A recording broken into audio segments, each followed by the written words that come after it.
All rise. He's Jamal Spencer. And he's Mark Skoll Jr. Sports Court is in session.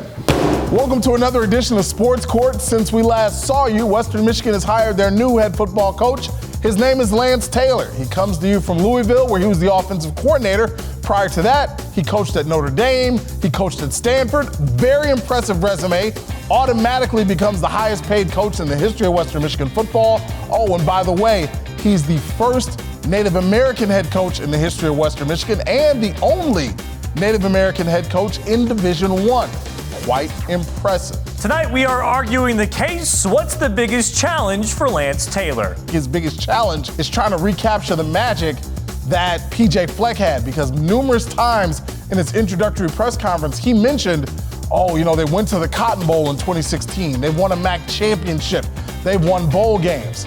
Yes, those things have been accomplished, but those are few and far between in Bronco lore. If you look through the record books, there aren't a lot of wins in bowl games. There haven't been a lot of MAC championships in the last 30 years. So while, yes, 2016 was magical, I think it's going to be almost impossible to recapture that magic, especially for a first-time head coach.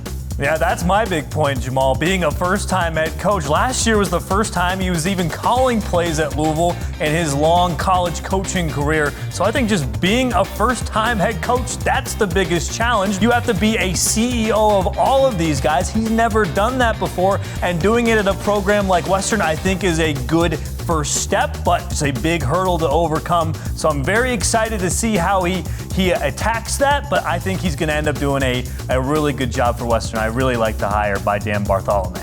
I mentioned his resume. He coached Christian McCaffrey over at Stanford. Mark, you covered him when he was at Notre Dame. He coached some really talented running backs for the Irish. Do you think he'll bring that recruiting prowess to Western Michigan? One of the big reasons why he got hired at Notre Dame was because of his recruiting. He recruited some of the best running backs in the country. Christian McCaffrey, you mentioned him, and he put a lot of great running backs into the NFL. And he has put talent into the NFL, and he's going to do a great job at Western recruiting more great talent as well. We wish him well. He's already brought back Lou Esposito to be the defensive coordinator. I know players love him and the energy he brings.